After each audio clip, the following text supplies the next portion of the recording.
વિદ્યાર્થી મિત્રો આપણે ઉદાહરણ નંબર 1 નો પેજ નંબર 288 ઉપરથી લઈ દાખલા નંબર 5 તો દાખલા નંબર 5 છે એમાં લખ્યું છે કે ભાગીદારી પેઢીના વિસર્જન સમયે ચોપડે નીચે મુજબ મિલકતો છે કે પેઢીના ચોપડે કે નીચે મુજબ મિલકતો આપવામાં આવી છે કઈ કઈ છે તો કે મકાન 2 લાખ રૂપિયા, ફર્નિચર 40,000, પાઘડી 20,000 અને યંત્રો 30,000. આ મિલકતો છે વિસર્જન સમયે પાકા સરવૈયામાં દર્શાવવામાં આવેલી છે. તો આ મિલકતોના ખાતા પેલે કઈ શું કરવા પડશે? બંધ કરવા પડશે. બંધ કરી માલ મિલકત નિકાલ ખાતાની કઈ બાજુ લઈ જશો? ઉધાર બાજુ. પછી કીધું છે મકાન રૂપિયા 2,20,000 માં, ફર્નિચર રૂપિયા 50,000 માં અને યંત્રની ચોપડે કિંમત ઉપજે છે. યંત્રની ચોપડે કિંમત એટલે કેટલી કિંમત? 30,000. તો કે આ કે મકાનની 2 લાખની જગ્યાએ 2,20,000 મળ્યા, ફર્નિચરના 40,000 ના બદલે કેટલા મળ્યા? 50,000 અને યંત્ર ચોપડે કિંમત મતલબ 30,000 ઉપજે છે. અહીંયા ઉપજે છે તો રોકડ આવશે, આવે તો રોકડ બેંક ખાતે ઉધાર, મકાન, ફર્નિચર અને યંત્રો જશે અને માલ મિલકત નિકાલ ખાતે જમા કરવામાં આવે છે. અને એ કીધું છે કે પાઘડીની કિંમત ઉપજતી નથી, જેની આમ નોંધ લાવો કે પાઘડીની કોઈ વેચવાથી કિંમત ઉપજતી નથી. પણ ખાસ એક વસ્તુ ધ્યાનમાં રાખજો મિત્રો કે જ્યારે આપણે વિસર્જન વખતે આમનો પસાર કરી અથવા તો મોટા દાખલા ગણતા હોય ત્યારે માલ મિલકત નિકાલ ખાતામાં તમામ મિલકતોના ખાતા બંધ કરીને લાવવાના છે, રોકડ બેંક સિવાય. પણ ઉપજ વેચવાની વાત કરી હોય તો હવાલામાં જમીન, મકાન, યંત્ર, પાઘડી બધા વેચવાની વાત કરી છે તો આપણે એ કિંમતે વેચી દેશું. પણ હવે દાખલા તરીકે તમે જમીન, મકાન અને યંત્રો ત્રણ આવ્યા છે. જમીન, મકાન કેટલી કિંમતે વેચવા તેની વાત કરી છે, યંત્રની વાત કરી નથી. નો કરી હોય તો પણ આપણે ચોપડે કિંમતે વેચવાના થશે. દ્રશ્ય મિલકતોની વેચાણ અંગેની કાંઈ વાત ન હોય તો પણ તેની ચોપડે કિંમતે વેચાણ થઈ છે તેવી નોંધ કરવાની થાય છે. પણ અદ્રશ્ય મિલકતો, અદ્રશ્ય મિલકત મતલબ પાઘડી, પેટર્ન, કોપીરાઇટ, ટ્રેડમાર્ક, આ અદ્રશ્ય મિલકતો આપેલી છે તો ખાતું બંધ કરવાની, અમનોંધ કરવાની. પણ આપણે નીચે કિંમત કીધું તો પાઘડીની કિંમત આટલી ઊંચી, ટ્રેડમાર્કની આટલી ઊંચી, યંત્રની આટલી ઊંચી નથી કીધું તો એની કોઈ રોકડ ઉપજતી હશે નહીં. પણ એક વસ્તુ ખાસ ધ્યાનમાં રાખજો, પાઘડી, પેટર્ન, કોપીરાઇટ, ટ્રેડમાર્કની કીધું હોય કે આટલી રકમ ઊંચી, આટલી ઊંચી તો ઉપજ અંગેની નોંધ કરવાની થશે. પણ આપેલું ન હોય તો નોંધ કરવાની થશે નહીં. ટૂંકમાં દ્રશ્ય મિલકતોની ઉપજ અંગેની વાત હોય તો તે મુજબ રોકડો મળશે અને વાત કરેલી ન હોય તો પણ આપણે ચોપડે કિંમતે વેચી દેવાના. પણ અદ્રશ્ય મિલકતોની ઉપજ અંગેની વાત હોય તો એટલી રકમ મળશે, ઉપજ અંગેની કઈ વાત ન હોય તો તેનું વેચાણ થશે નહીં. હવે આપણે ઉદાહરણ નંબર 1 નો 5મા દાખલામાં સમજીએ. ભાગીદારી પેઢીના વિસર્જન સમયે ચોપડે નીચેની મિલકતો છે. 4 મિલકતો આપી છે, દ્રશ્ય, અદ્રશ્ય, ફિક્સ આપી છે. તો પહેલા તો આ બધી મિલકતોના ખાતા બંધ કરવાની નોંધ કરવી પડશે. તો મિલકતોના ખાતા બંધ કરીને ક્યાં લાવવામાં આવે છે? માલ મિલકત નિકાલ ખાતે ઉધાર. તો આમનો શું થશે? તો કે આમનો થશે માલ મિલકત નિકાલ ખાતે ઉધાર, માલ મિલકત નિકાલ ખાતે ઉધાર. તે કઈ કઈ મિલકતો ગઈ છે? ખાતા બંધ કર્યા તો તે મકાન ખાતે, તે મકાન ખાતે, તે પાઘડી ખાતે, ત્યાર પછી વાત કરી તો તે ફર્નિચર ખાતે,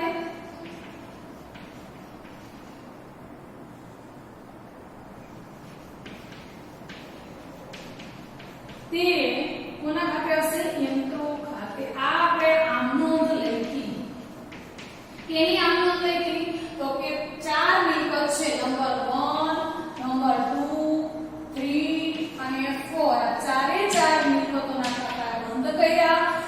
કરીને માલ મિલકત નિકાલ કરનારી ઉધાર બાજુ લેવા મકાન પાઘડી ફર્નિચર અને યંત્રો આના ખાતા બંધ કરી માલ મિલકત નિકાલ કરનારી કઈ બાજુ લેવા ઉધાર બાજુ હવે મકાનની કિંમત કેટલી છે તો કે 2 લાખ રૂપિયા ત્યાર પછી પાઘડીની કિંમત કેટલી છે તો કે 20000 રૂપિયા ત્યાર પછી ફર્નિચર તો કે કેટલી કિંમત છે 40000 ત્યાર પછી યંત્રની 30000 અને માલ મિલકત નિકાલ માટે ઉધાર કેટલા કરશો 2,90,000 રૂપિયા કેટલા કરશો 2,90,000 આ ખાતું બંધ કરવાની આનંદ કરી કે માલ મિલકત નિકાલ માટે ઉધાર તે મકાન ખાતે તે પાઘડી ખાતે તે ફર્નિચર ખાતે અને તે યંત્ર ખાતે હવે આની બાબત છે શું થશે તો કે મિલકતોના ખાતા બંધ કરી માલ મિલકત નિકાલ ખાતે લાવ્યા તેમ અથવા તો મકાન યંત્ર ફર્નિચર પાઘડી ખાતા બંધ કરી માલ મિલકત નિકાલ ખાતે લાવ્યા તેના હવે ખાતું બંધ કરવાની આમંત્રણ થઈ ગઈ આ સંયુક્ત ની આમંત્રણ બનાવી છે અલગ અલગ આમંત્રણ બનાવશો તો પણ ચાલશે હવે આપણે ખાતા બંધ કરવા પછી આપણને રોકડ મળશે ઉપજ અંગેની આમંત્રણ કરશું તો કે ઉપજમાં જોઈ તો કે મકાનની કેટલી ઉપજ મળી 2,20,000 ફર્નિચરની કેટલી મળી તો કે 50,000 આ ફર્નિચરની ઉપજ મળી છે આ કેટલી મળી છે તો કે મકાનની મળી છે પછી કીધું છે યંત્રની કઈ કિંમત તો કે ચોપડે કિંમત જે છે ચોપડે કિંમત મતલબ આ કિંમત આપણે કેવી કિંમત આપી છે ચોપડે કિંમત આપી છે એટલે આટલી ને આટલી ઉપજ છે જેટલી હતી એટલામાં જ યંત્ર વેચાઈ જાય છે એટલે આ આટલી ઉપજે છે ઉપજે છે તો ઉપજવાથી રોકડ શું થશે આવશે કેટલી કિંમતોની વાત થઈ ગઈ તો કે પાઘડીની વાત થઈ ગઈ જો પાઘડીની રકમ ઉપજી યંત્રની ઉપજી મકાનની ઉપજી પાઘડીની કઈ વાત કરેલી છે નહીં પણ આગળ કીધું છે જો કોઈ વાત કરેલી ન હોત તો પણ પાઘડીની કોઈ રકમ ઉપજશે નહીં આ લખ્યું છે કે પાઘડીની કોઈ કિંમત ઉપજતી નથી કારણ કે પાઘડીની આપણે કિંમત નવી આપેલી હોય તો જ ઉપજે છે ઈમાનને નોંધ કરવાની પણ આપણે અદ્રશ્ય મિલકતો વિશે કઈ વાત ન કરેલી હોય તો આપણે તેની કોઈ રકમ ઉપજતી નથી તેમ માનીને તેની કોઈ નોંધ ઉપજવાની થશે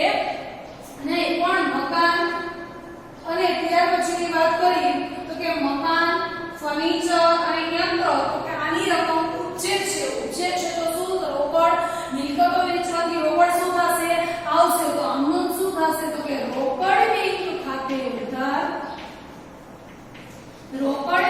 ખાતે ઉધાર અને તે કોના ખાતે લખશો તો કે આ મિલકતો શું થાય છે ધંધામાંથી 3 મિલકતો મકાન ફર્નિચર અને યંત્રો આ ત્રણેય મિલકતો ધંધામાંથી જાય તો જમા તો તે માલ મિલકત નિકાલ ખાતે તો કે કેટલી રકમ ઉપજી તો ચાલો પહેલે કહો મકાનના કેટલા ઉપજા તો કે 2,20,000 ઉપજા ત્યાર પછી વાત કરી ફર્નિચરના કેટલા ઉપજા તો કે 50,000 ઉપજા ત્યાર પછી યંત્રોના કેટલા ઉપજા તો કે ચોપડે કિંમત મતલબ એની કોઈ નોંધ નહીં ને ચોપડે કિંમત કેટલી આવી છે 30,000 તો કુલ ઉપજ કેટલી મળી તો કે 3 લાખ ઉપજ મળી કેટલી મળી 3 લાખ ચલો ત્યાર પછી આની બાબત છે શું કરશો તો કે આની બાબત છે થશે કે મિલકતો વેચતા ઉપજ મળી તેના કે મિલકતો વેચી કઈ કઈ તો કે મકાન ફર્નિચર અને યંત્રો વેચતા ઉપજ મળી તેના વિદ્યાર્થી મિત્રો એક નોટબુકમાં નોંધ કરી લ્યો કઈ નોંધ લખશો તો કે જ્યારે દ્રશ્ય મિલકતોની ઉપજ અંગેની વેચાણ અંગેની વાત કરેલી હોય તો એ કિંમત મુજબ વેચી દેવા પણ વેચાણ અંગેની વાત ન કરેલી હોય તો ચોપડે કિંમતે વેચાણ થયું છે તેમ માનીને નોંધ કરવાની થશે અને અદ્રશ્ય નેક્સ્ટ તો અદ્રશ્ય મિલકતોની જો વેચાણ અંગેની વાત કરેલી હોય તો તે મુજબ વેચી દેવા પણ વેચાણ અંગેની કોઈ વાત ન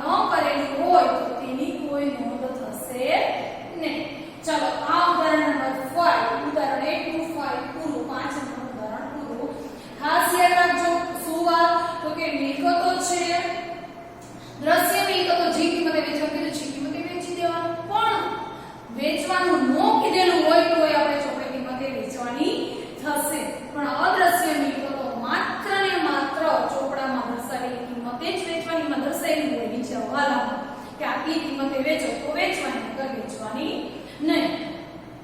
અને ખાસ એક વસ્તુ યાદ રાખજો, અહીં 40,000 દર્શાવ્યા છે પણ નીચે ચોપડે કિંમત 50,000 માં વેચ્યા, એના નફા ખોટ અંગેની કોઈ નોંધ કરવાની છે નહીં. ચાલો હવે ત્યાર પછી ઉદાહરણ નંબર 1 નો દાખલા નંબર 6 વિશે અભ્યાસ કરીશું.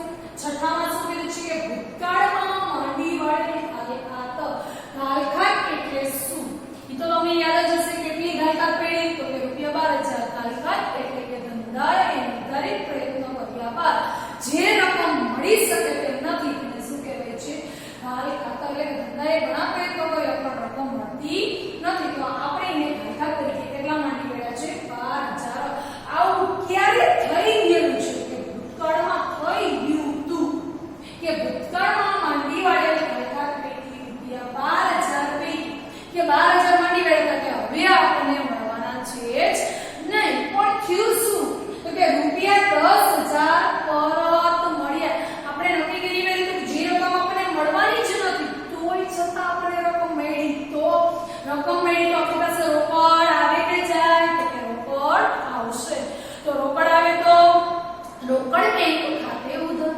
હવે આપણે વિસર્જન સમયે એક જ ખાતું તૈયાર કરીએ છીએ. મેન ખાતું કયું એક છે? તો કે માલ મિલકત નિકાલ ખાતું. તો કે રોકડ આવે તો રોકડ બેંક ખાતે ઉધાર.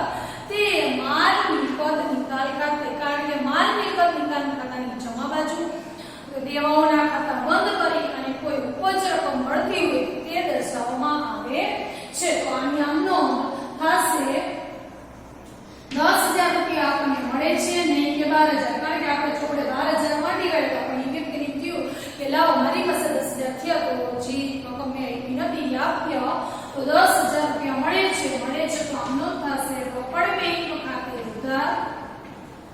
રોકડ બેંક ખાતે ઉધાર. તે માલ મિલકત નિકાલ ખાતે, તે માલ મિલકત નિકાલ ખાતે કેટલા રૂપિયા આવશે? 10,000. શું કામ કે 12,000 આપણે ભૂતકાળમાં માંડી બેઠા પણ અત્યારની સ્થિતિ આપણને પરત મળ્યા કેટલા? તો કે 10,000. તો કે 10,000 અને 10,000 અચાની બાબત છે. શું લખશો? તો કે બાબત જે આવશે કે ભૂતકાળમાં માંડી વાળેલી ગાયકાતની રકમ પરત મળી. તેને કે ભૂતકાળમાં જે ગાયકાત માંડી વાળેલી એની રકમ પરત મળે છે તેના. ચાલો વિદ્યાર્થી મિત્રો, આજે આપણે ઉદાહરણ 1 પેજ નંબર 289 પર દાખલા નંબર 7 વિશે અભ્યાસ કરીશું. એક પેઢીના ચોપડે પાઘડી દર્શાવેલ નથી. મતલબ કે પેઢી મેના ચોપડે પાઘડી દર્શાવેલી નથી. એટલે મિલકત. પાઘડી એટલે શું થાય? તો કે મિલકત. તો કે મિલકત ચોપડે દર્શાવેલી નથી. એટલે નહીં ચોપડે નોંધેલી ન હોય એને શું કહેવાય? તો કે નહીં નોંધાયેલી મિલકત. પરંતુ તેના વિસર્જન સમયે વેચવાથી 35,000 ઉપજ્યા. એને કીધું કે પાઘડી છે ચોપડે દર્શાવેલી નથી. દર્શાવેલી નથી એટલે મતલબ કે મિલકત કહેવાય? નહીં નોંધાયેલી મિલકત. મિલકત ચોપડે નોંધેલ નથી. તો મિલકત ચોપડે નોંધેલી નથી તો મિલકતોનું ખાતું બંધ કરવાનો પ્રશ્ન આવશે નહીં. મિલકતોના ખાતા બંધ કરી મિલકત નિકાલ ખાતે લાવવાના છે નહીં. કારણ કે પાઘડી છે ઈ ચોપડે દર્શાવેલ નથી. ચોપડે દર્શાવેલ નથી મતલબ નહીં નોંધાયેલ મિલકત. નહીં નોંધાયેલ મિલકત વેચતા જો પરંતુ વિસર્જન સમયે તેના વેચાણના 35,000 ઉપજ્યા. કે મિલકત પાઘડી છે ઈ નોંધાયેલી નથી પણ વેચતા એના 35,000 ઉપજ્યા. મતલબ 35,000 રોકડ શું થાય છે? આવે છે. ખાસ યાદ રાખજો પાઘડી છે ઈ નોંધેલ નથી એટલે કે ખાતું બંધ કરવાની આ નોંધ થશે નહીં. પણ એના વેચાણની ઉપજ અંગેની વાત કરેલી છે તો એક જ નોંધ થશે. તો કે મિલકત વેચતા પાઘડી વેચતા જો છે વિસર્જન સમયે તેના વેચાણથી 35,000 ઉપજ્યા કે રોકડ આવે તો આમનો શું થશે? તો કે રોકડ બેંક ખાતે ઉધાર. રોકડ બેંક ખાતે ઉધાર. રોકડ બેંક ખાતે ઉધાર ₹35,000. પછી શું કીધું છે કે 35,000 વેચતા ઉપજ્યા. અને તો હવે મિલકત છે, મિલકત વેચવાથી રોકડ આવે તો રોકડ બેંક ખાતે ઉધાર. અને તે માલ મિલકતના કરેસ્પોન્ડ કે તો તે મિલકત જાય છે એટલે જમા. તે માલ મિલકત નિકાલ ખાતે કેટલા રૂપિયા હશે તો કે 35,000. અને આની બાબત છે શું આવશે તો કે બાબત છે આવશે ચોપડે નહીં નોંધાયેલી મિલકત વેચતા ઉપજ મળી તેના. નેક્સ્ટ ઉદાહરણ 1 નો દાખલા નંબર 8 વિશે જોઈએ. તો એક ભાગીદાર નરેશ, એક ભાગીદાર હતો તેનું નામ શું હતું નરેશ, રૂપિયા 30,000 માં દેવી ઊંડી. તો કે દેવી ઊંડી એટલે દેવું થાય કે મિલકત. તો મેં તમને અગાઉ કીધું છે કે દેવી ઊંડીના બીજા કયા નામ છે તો કે દેવી ઊંડીનું બીજું નામ છે લેણદારો અને દેવું. તો આ મિલકત છે ને પણ શું છે દેવું છે. 30,000 ની દેવી ઊંડી ચૂકવવાનું સ્વીકારે છે. એક ભાગીદાર નરેશ છે એમ કહે છે કે 30,000 ની દેવી ઊંડી મતલબ દેવું કે હું 30,000 નું દેવું ચૂકવી આપીશ. પણ પહેલે તમને ખાલી આટલું કીધું છે તો આપણે ખાલી ભાગીદાર દેવું ચૂકવી આપનાર છે એ આમ ન કરશું કે પહેલે દેવાનું ખાતું બંધ કરશું. જો અહીંયા આપણે કીધેલું છે જ નહીં, ખાસ વિદ્યાર્થી યાદ રાખજો કે કીધેલું હોય તો પણ ભલે, ન કીધેલું હોય તો પણ ભલે, પહેલે હંમેશા ખાતું બંધ કરવાની જ અનુમતિ થશે. પણ ચોપડે નહીં નોંધાય જેમ હોય તો આનું તારે નહીં. પહેલે તો અહીંયા આપણે દેવી ઊંડીનું ખાતું બંધ કરશું અને પછી નરેશને આપનાર બનશે. તો અહીંયા 30,000 ની દેવી ઊંડી ચૂકવવાનું સ્વીકારે છે. તો દેવી ઊંડી મતલબ દેવું કે મિલકત તો કે દેવું. દેવું હોવાથી દેવાના ખાતા ક્યાં બંધ થશે તો કે માલ મિલકત નિકાલ ખાતાની ઉધાર બાજુ કે જમા બાજુ. તો કે દેવાના ખાતા ક્યાં બંધ થાય માલ મિલકત નિકાલ ખાતાની જમા બાજુ. તો માલ મિલકત નિકાલ ખાતું સ્વાભાવિક છે જમા થશે તો ઉધાર શું થશે દેવી ઊંડી. તો આમ નામ થશે દેવી ઊંડી ખાતે ઉધાર. તે માલ મિલકત નિકાલ ખાતે કેટલા રૂપિયાની વાત કરી છે તો કે 30,000 રૂપિયાની. બાબત છે શું લખશો તો કે દેવી ઊંડીનું ખાતું બંધ કરી માલ મિલકત નિકાલ ખાતે લાવ્યા તેના. દેવી ઊંડીનું ખાતું બંધ કરી માલ મિલકત નિકાલ ખાતે લાવ્યા તેનું. ખાસ ધ્યાન રાખજો ભાગીદાર નરેશને 30,000 દેવી ઊંડી ચૂકવી આપી તો તમે ખાલી ચૂકવવાની જ અમલ કરશો, ખાતું બંધ કરવાની અમલ ભૂલી જશો. એટલા માટે તમારે યાદ રાખવાનું છે હંમેશા વિસર્જન સમયે કેટલી અમલ કરવાની છે 2. નંબર 1 ખાતું બંધ કરવાની, નંબર 2 ચૂકવણી અથવા તો ઉપજની. હવે વાત કઈ કરી છે તો કે એક ભાગીદાર નરેશ 30,000 માં દેવી ઊંડી ચૂકવવાનું સ્વીકારે છે. તો આપણું દેવું મતલબ પેઢીનું દેવું આપનાર કોણ બન્યું હવે નરેશ, આપનાર ખાતે જમા. તો માલ આમ પણ માલ મિલકત નિકાલ ખાતાની ઉધાર બાજુ દેવાઓની ચૂકવણી થાય છે. તમે માલ મિલકત નિકાલ ખાતું પાકું પહેલું જ હશે તો હવે બીજી આમનોંધ થશે દેવા ચૂકવો તો માલ મિલકત નિકાલ ખાતું શું થાય ઉધાર. અને આયે રોકડ જવાની બદલે ભાગીદાર નરેશ કહે છે કે હું ચૂકવી આપું છું. તો ભાગીદાર આપનાર બન્યો અને આપનારનું ખાતું શું થઈ જશે જમા. તો આમનોંધ બનશે માલ મિલકત નિકાલ ખાતે ઉધાર. તે નરેશના મૂડી ખાતે કેટલા રૂપિયા ચૂકવી આપે છે નરેશ 30,000 દેવી ઊંડીને ચૂકવી આપે છે. ચાલો તો આની બાબત છે શું થશે કે ભાગીદાર નરેશે દેવી ઊંડી ચૂકવી આપી એના. ભાગીદાર નરેશે દેવી ઊંડી ચૂકવી આપી તેના. પણ વિદ્યાર્થી